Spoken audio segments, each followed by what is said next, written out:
Alors je le disais, on va être zen maintenant avec vous, Christine Barrois, bonjour. Bonjour. Alors vous êtes psychiatre, hein, c'est important de signaler parce que quand on lit le titre de votre livre, pas besoin d'être tibétain pour méditer, aux éditions Solar, on pourrait se dire, bon, encore quelqu'un qui a la tête dans les étoiles et qui n'a pas vraiment les pieds sur terre. C'est pas votre cas, hein. Vous avez commencé par des études de médecine, ensuite psychiatre, c'est pas rien. Et puis un jour, vous avez découvert la méditation. Aujourd'hui, on sait que la méditation est bonne pour notre santé, est bonne pour plein de choses. Mais est-ce que c'est bien pour l'amour et le couple ? Oui, je pense que c'est vraiment bien pour l'amour et le couple, dans la mesure où, je pense, sur 3 niveaux, c'est-à-dire dans l'intimité d'un couple. J'ai observé parmi les participants, par exemple, les hommes qui se plaignaient d'être plutôt précoces, et ils pouvaient vraiment améliorer, non pas leur performance, mais le fait d'être dans le présent. Et en fait, quand on est... Ça déstresse, en fait. Hein, c'est ça, c'est-à-dire que plutôt qu'être dans l'anticipation de quelque chose qui n'est pas encore arrivé, d'être dans l'anticipation d'être mauvais, d'être dans l'anticipation d'éjaculer trop précocement, en fait, ces hommes ont appris à revenir dans leur corps et du coup, à être pleinement dans leur acte d'amour et justement, d'améliorer justement ce type de problèmes de santé. Et puis pour les femmes, il y a beaucoup de femmes qui ont du mal avec leur corps. Elles n'aiment pas leur corps et leur corps nu. Alors souvent, quand elles font l'amour, elles se disent mais qu'est-ce qu'ils regardent ? Est-ce que je suis bien ? Est-ce que j'ai les bons dessous ? Enfin, et en fait, la méditation, c'est la même chose puisqu'on revient dans l'instant présent. On apprend à vraiment être pleinement dans sa sensorialité plutôt qu'être dans l'intellect et dans l'hypothèse de quelque chose. En fait, on est à l'intérieur de soi plutôt que d'être dans l'extérieur de soi et de penser qu'on est en train de nous juger, quoi. C'est un retour à soi, ce que vous appelez la pleine conscience, hein, dans votre ouvrage. Absolument. La pleine conscience, c'est vraiment une manière de basculer du mode je pense au mode je ressens. Et ça, dans l'acte d'amour, dans l'intimité, c'est vraiment un outil, enfin en tout cas une redécouverte pour ceux qui viennent méditer dans mes groupes, qui réapprennent, enfin ou dans d'autres groupes, mais qui réapprennent comme ça cette sensorialité. Le classique exercice du grain de raisin que tout le monde connaît un petit peu, où on essaye de voir... C'est quoi ça, ce grain de raisin ? L'exercice du grain de raisin, c'est quand on fait une espèce d'initiation comme ça à la méditation. On propose avoir un grain de raisin dans la main, comme si c'était quelque chose qui arrivait de Mars et qu'on ne connaisse pas. Et du coup, on apprend comme ça à découper les 5 sens, c'est-à-dire la vue, l'ouïe, on en fait rouler aussi le petit grain de raisin. Voilà, avec les enfants, on peut même faire ça avec des fraises tagada, c'est assez amusant, et de le sentir. Et du coup, on apprend comme ça dans cet exercice, plutôt qu'être dans le mental et en train de penser qu'on va pas être bon, on apprend à revenir dans son corps et dans sa sensorialité. Parce qu'en fait, vous dites souvent que nous, en tant qu'humains, on est toujours dans une autocritique. Enfin, on a tendance à être souvent dans la critique par rapport à soi, finalement. Souvent. En fait, on a un peu intégré des espèces de démons, ou ce que moi j'appelle les tyrans internes, qui sont le tyran de la perfection. Il faut que tout soit parfait. Nous, les femmes, encore plus, parce qu'il y a une culture de l'image qui est terrible. Les hommes, c'est aussi sur leur performance. Donc ces tyrans, une fois qu'on les a un petit peu découverts, on peut pas forcément s'en affranchir, pas forcément s'en séparer, mais se dire, les tenir un peu à distance, c'est-à-dire les voir comme des phénomènes psychiques, les voir comme des pensées, et pas forcément comme des faits. Ça, c'est un des principes de la méditation. Mes pensées ne sont pas des faits. Alors Christine Barrois, vous êtes donc, je le disais, psychiatre. En même temps, l'intellect, on lui doit beaucoup. C'est grâce à notre intelligence qu'on a inventé tellement de choses. Mais parfois, cette intelligence, cet intellect, il se retourne contre nous. Finalement, il nous empêche d'être dans notre corps, d'être tout simplement. Absolument, parce qu'en fait, comme le mental nous entraîne dans des hypothèses ou dans des ruminations, j'aurais dû, j'aurais pas dû, ou d'être toujours dans l'anticipation de quelque chose qui va probablement pas arriver, du coup, on n'est plus dans l'instant présent, on n'est plus dans nos sens. Alors, comme vous dites, c'est vrai que notre intelligence nous a permis d'anticiper, et je pense que même dans l'évolution, c'est un peu darwinien. Ceux qui n'anticipaient pas, ils n'ont pas vu, je sais pas moi, le dinosaure, voilà. C'est vrai que ce sont ceux qui ont anticipé et ceux qui sont les plus qui ont survécu. Et en même temps, c'est aussi notre mental qui est notre pire ennemi. Ces fameux tyrans, le tyran du temps, ou tout ce qui nous accapare. C'est-à-dire, est-ce que j'ai bien la révision de la voiture, est-ce que je m'en suis bien occupée ? occupé, le vaccin des enfants, enfin, toutes sortes de choses qui nous éloignent de l'instant présent, et y compris dans l'acte d'intimité. Alors, c'est intéressant aujourd'hui parce qu'on est dans un paradoxe. À la fois, on parle de plus en plus de méditation, Christine Barrois, et puis on est dans une société où il faut aller de plus en plus vite, où on zappe, où c'est assez contradictoire finalement. Il y a ces deux courants qui sont en train de non? Oui et non, c'est-à-dire que en fait, quand on voit les jeunes de la Silicon Valley qui travaillent dans les IT, ils disent voilà, on ne peut pas se séparer de tous ces smartphones, ces internets, toutes ces informations qui viennent effectivement alimenter notre cerveau, et en même temps ils disent oui, mais il faut méditer. J'en veux pour preuve, vous savez, cet ingénieur de Google qui a écrit tout un programme qui s'appelle Search Inside Yourself et qui commence un peu à se développer, et c'est vraiment, voilà, il y a un sommet en Californie la semaine prochaine qui s'appelle Wisdom 2.0, c'est la sagesse 2.0, pour apprendre à équilibrer sa vie. Alors aller de plus en plus vite, vous avez raison, mais aussi apprendre à ralentir, c'est l'équilibre. C'est-à-dire que le stress, c'est un équilibre entre qu'est-ce qui me menace et quelle est ma capacité à faire face. Si j'ai pas un moment où je peux de recouvrement, où je peux être moi avec moi-même et finalement avoir un peu de distance par rapport à ce qui m'arrive, je ne peux plus juger des choses. Donc je suis toujours comme un hamster qui est dans sa roue, alors qu'avec la méditation, on peut faire l'un et l'autre. Au début, moi je me disais, c'est vraiment bien de lâcher prise, mais on ne peut pas vivre comme ça. Puis en fait, maintenant, je dis à tout le monde, on peut faire les deux. C'est-à-dire vivre à 300 à l'heure, mais aussi méditer. En fait, c'est une seconde nature, parce que c'est vrai que les gens ont souvent l'image de la méditation de Bouddha qui reste toute sa journée oui, assis, ou de 68 heures attardées, qui serait un peu hippie. Et voilà, mais au fond, enfin, je sais de quoi je parle, puisque j'ai aussi beaucoup travaillé la relaxation et la méditation. Au fond, ça devient après une seconde nature. C'est-à-dire que dès qu'on sent qu'on est un peu stressé, ou un peu énervé... C'est un mode de vie, vous avez raison. On se remet sur une seconde sur pause et tout ça se calme très vite. Et puis, moi, je prends l'exemple aussi du soin pour soi. C'est-à-dire que c'est une hygiène mentale, comme on a une hygiène pour notre corps. On se brosse les dents 3 minutes matin, 3 minutes le soir. On peut méditer une demi-heure, 20 minutes. Enfin, chacun fait un peu comme il peut. Si c'est 10 minutes, si c'est 20 minutes, si c'est une demi-heure. On me dit souvent d'ailleurs que j'ai une voix qui rassure, qui endort même parfois, puisque certains m'écoutent le soir avant de s'endormir. Je pense que la voix, la manière dont on s'exprime est très révélatrice justement de cette capacité qu'on a déjà eue à faire son calme intérieur ou pas, non? Vous n'êtes pas d'accord, Christine? Je pense, parce que en fait, la manière dont on pose sa voix, effectivement, ou en tout cas dont on pose sa respiration, laisse à penser que voilà, dans les moments émouvants, on peut se dire bon, ça va être un moment difficile quand on rentre dans une réunion où on a un client difficile. En même temps, le fait d'apprendre à respirer et à se poser, c'est vraiment la première des choses en méditation, ce qu'on appelle l'intelligence émotionnelle. C'est en premier, comment est-ce que je me sens là tout de suite maintenant? Et du coup, effectivement, on pose sa voix. On a Victor qui réagit, qui a envie de se joindre à nous. Bonjour Victor. Bonjour Brigitte et bonjour Christine. Bonjour. Alors moi, je suis prêt aussi pour tout ce qui est autre. Par exemple, je vois que votre livre est préconisé. Vous êtes quelqu'un qui est une spécialiste des thérapies cognitives et comportementales, notamment pour le stress et la dépression. Donc moi, je suis pour le fait de prendre le moins de médicaments possible et le plus aller vers le travail de son esprit et de son corps. Donc ma question, c'est, pensez-vous qu'automatiquement, lorsqu'on est bien dans sa tête, on est bien dans son corps et vice-versa? Moi, je suis très porté, par exemple, sur ce qu'on appelle aujourd'hui. Alors, certains le mettent comme des techniques très décriées, mais par exemple, la kinésiologie, toutes ces choses-là, qu'est-ce que vous en pensez? Alors, kinésiologie, je ne connais pas bien. En revanche, c'est militant chez moi, vous avez raison, c'est la médecine comportementale. J'ai un comportement qui va influer sur ma santé, à la fois mon alimentation, à la fois la méditation, à la fois le sport que je peux pratiquer. La plasticité mentale, c'est 3 ou 4 choses. C'est 1, le sport, 2, la méditation, les oméga-3, donc l'alimentation, et puis les contacts sociaux. Voilà, moi je trouve qu'effectivement, on a publié aussi beaucoup de papiers sur la méditation et ses bienfaits sur le corps, notamment dans le diabète, l'hypertension, les risques cardiovasculaires qui sont très diminués, les personnes qui sont atteintes de douleurs chroniques, on sait qu'on améliore beaucoup la relation à la douleur. Ça, c'est surtout sur l'aspect santé.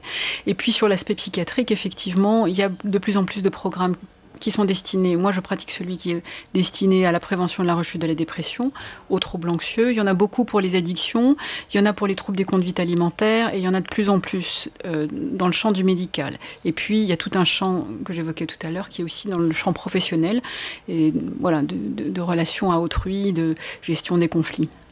On a démontré aujourd'hui, grâce aux neurosciences, les bienfaits de la méditation. Ça remonte à quand exactement, cette découverte? C'est assez récent finalement. Ouais, c'est Jon Kabat-Zinn qui est un peu le pape de la méditation moderne, qui dit c'est vraiment la convergence de la sagesse ancestrale bouddhiste et puis des neurosciences actuelles. C'est 1979. Oui. Donc lui, il a fondé la clinique du stress à l'université du Massachusetts et maintenant ils ont un corpus épais de publications scientifiques sur le sujet. Donc c'était on va dire au début des années 80 aux États-Unis. Donc j'imagine chez nous ça a commencé en 90 à peu près. Alors 92 pour la MBCT et c'est vrai, c'est le début des années 90 pour tous ces programmes qui ont commencé à être traduits en français.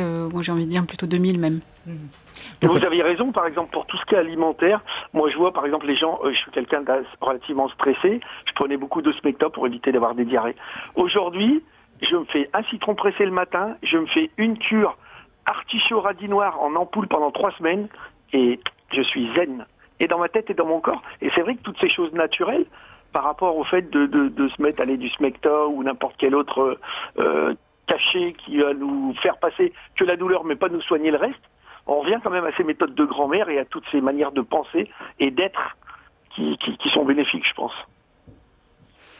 C'est vrai que il y a des méthodes tout à fait naturelles qui ont fait leurs preuves aussi. En revanche, moi je reste quand même un médecin, donc je pense que moi je dis quand on vient me voir, on peut faire 3 choses: savoir comment on fonctionne, éventuellement prendre un traitement si on peut pas fonctionner du tout, et puis mettre quelque chose dans sa vie pour pas que ça revienne. Vous savez, l'autre jour j'ai reçu un monsieur qui est arrivé à ma consultation, il m'a dit je me suis endormi sur le volant. Il est tombé la tête sur le volant tellement il était épuisé de stress. Donc moi je me dis pour ce monsieur-là, on peut pas ne pas lui proposer un traitement. Après ça, il va s'en détacher dans 6 mois. Mais au début, je pense que quand on ne peut plus fonctionner du tout, moi j'ai quand même recours à mes réflexes de médecin. Oui, bien sûr, mais je crois que quand on est réellement malade, souvent le médicament est le meilleur remède, en tout cas le plus immédiat. En préventif. Après, ce qui est toujours intéressant, c'est de comprendre, et c'est en ça qu'on invite souvent Michel Ledoux, dis-moi où tu as mal, je te dirai pourquoi.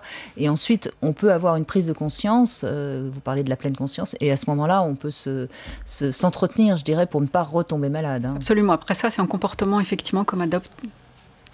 Merci Victor, en tout cas, d'avoir réagi. Je vous en prie, Brigitte, bravo pour votre course de Vincennes. Merci Victor, merci beaucoup. Merci beaucoup. Alors, pas besoin d'être tibétain pour méditer, c'est aux éditions Solar, c'est un titre un peu sous forme d'humour, justement, Christine Barrois, mais c'est un livre tout à fait sérieux. Vous nous démontrez dans ce livre à quel point ça peut nous apporter d'être justement dans la méditation. Alors, c'est un livre assez grand public et assez simple, je le signale, pour ceux qui voudraient par exemple un peu comprendre. C'est vraiment à la portée de tous. Pas besoin d'être très très savant pour comprendre ce que vous nous expliquez. Il y a beaucoup d'exercices aussi. Alors moi, il y a un petit exemple que je trouve intéressant. Vous prenez l'exemple de quelqu'un qui croise un ancien collègue dans la rue ou à une soirée, qu'importe. Enfin bref, un ancien collègue qu'il n'a pas vu depuis quelques années. Et vous parlez. Alors vous dites, il y a d'abord il y a la pensée, il y a l'émotion que ça provoque et la sensation corporelle. Par exemple, il ne m'a pas reconnu. Bon, là on est un petit peu déçu et puis on perd un peu d'énergie. Et puis il y a des gens qui tout de suite vont dire personne ne m'aime de toute façon, et à ce moment-là ça provoque de la tristesse, un poids sur les épaules, enfin voilà. Donc on voit bien que chaque événement, aussi anodin soit-il, parce qu'après tout croiser un collègue qu'on n'a pas vu depuis 5 ans, c'est quand même pas quelque chose de très important, mais chaque événement provoque chez nous une pensée, une émotion et une réaction corporelle. C'est ça que vous voulez dire dans cet exemple, par exemple? Absolument, oui. Je prends aussi souvent l'exemple, par exemple, du collégien qui revient avec un bulletin qui n'est pas très réussi.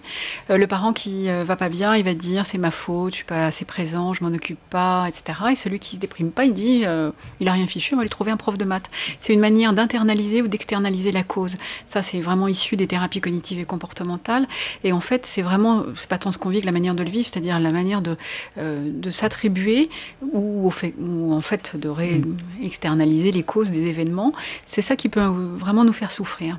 Et alors justement, on va en venir au couple, Christine Barrois, parce que c'est ça l'intérêt justement pour ceux qui nous écoutent.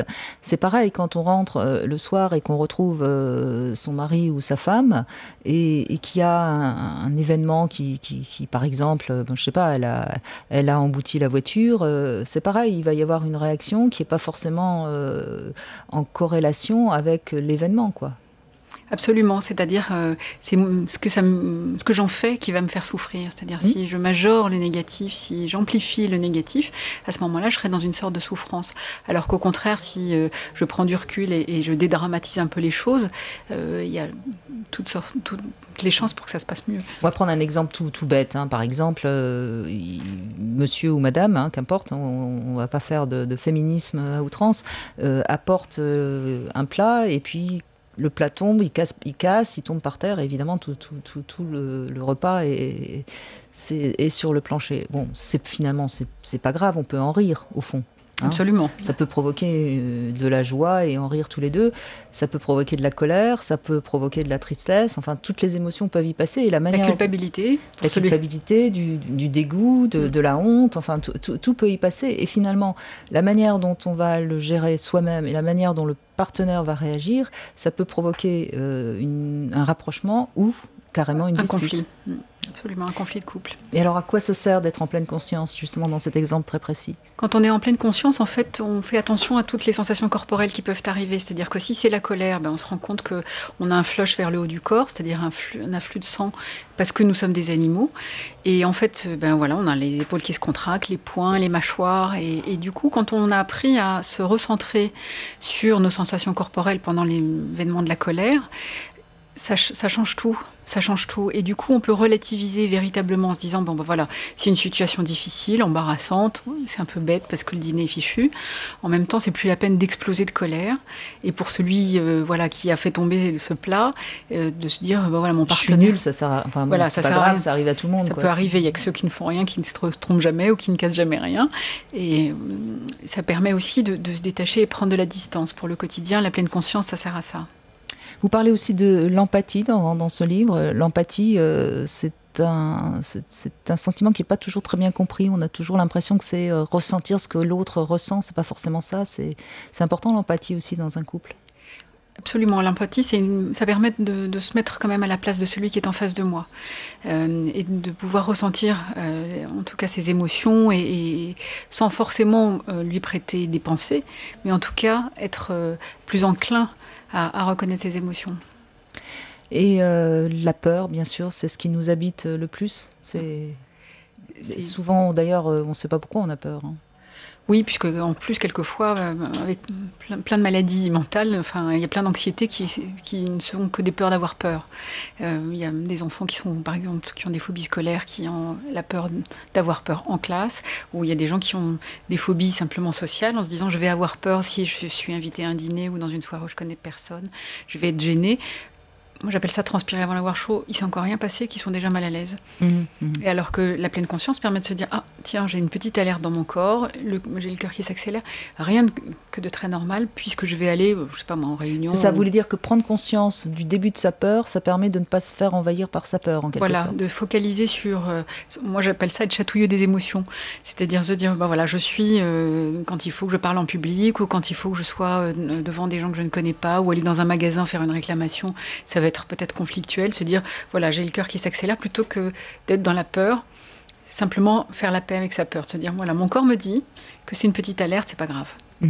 Alors il y a autre chose aussi, j'entends souvent des hommes qui ont du mal à aller vers les femmes, qui ont du mal à séduire, à draguer, qui perdent tous leurs moyens. Qu'est-ce que vous pourriez leur conseiller, Christine Barrois ? D'être en pleine conscience, c'est-à-dire de se rendre compte qu'ils sont en train de prêter des intentions. Il y a leur enveloppe corporelle, et on a l'impression qu'ils sont sortis de leur corps, et ils sont en train d'interpréter ou de présupposer des pensées aux gens qui sont autour d'eux, sans pour autant que ce soit véritablement la réalité. Et quand je vous disais mes pensées ne sont pas des faits, je pense que ça c'est la chose la principale. C'est pas parce que je pense que je suis nulle que c'est vrai, c'est pas parce que je pense que je vais pas être adaptée avec une fille que c'est vrai. Et c'est pas parce que je pense que les filles ne sont pas intéressées par moi que c'est vrai. Alors il faut quoi? Il faut se mettre des pensées positives pour arriver à aller vers une femme Non, pas mettre des pensées positives, mais au contraire se dire j'ai cette pensée habituellement et de se dire dans mon corps qu'est-ce que ça provoque, comme on disait tout à l'heure, la pensée, l'émotion, la sensation corporelle. Et dès lors qu'on focalise son attention sur la sensation corporelle, on est beaucoup moins dans le mental et du coup on n'est plus parti dans ici alors, en mode résolution de problème. Et vous croyez que ça suffit à ce moment-là pour qu'il puisse aller... C'est pas instantané, mais c'est un apprentissage. En tout cas, c'est le début du changement, quoi. Voilà, c'est comme si je vous disais, je vous interdis de penser à citron pendant 5 minutes, vous n'allez faire que ça. En revanche, si vous vous dites, effectivement, j'ai ça dans le coin de ma tête, mais je peux quand même avancer, c'est ça qui change tout. D'accord. Donc c'est toujours pareil, hein. Au départ, on a l'impression qu'on ne va pas y arriver, mais il faut avoir suffisamment de quoi? De volonté? Non, parce que la volonté, c'est encore quelque chose de l'ordre de l'intellect. Oui, c'est pas de la volonté, c'est plutôt du lâcher prise. Lâcher prise, c'est pas se laisser aller. Lâcher prise, c'est se dire, il y a quelque chose dans mon corps qui me gêne, j'accepte que ça se passe. Lâcher prise, c'est vraiment pas, je ne fais plus rien. Lâcher prise, c'est se dire, ça coince d'habitude, ben là, je laisse faire. Et Dieu sait si j'en parle souvent du lâcher-prise dans la relation sexuelle, ça fait partie de la chose indispensable pour être vraiment dans le bon rapport. Quand on dit qu'on s'abandonne au moment de l'intimité, c'est évident, il faut absolument lâcher. Ça s'appelle Pas besoin d'être tibétain pour méditer. C'est aux éditions Solar. Merci beaucoup Christine Barrois. Demain justement, on va parler des hommes. Les hommes n'ont pas plus de besoins sexuels que les femmes. Encore une idée reçue à laquelle on va tordre le cou avec Michel Lejoyeux. À demain.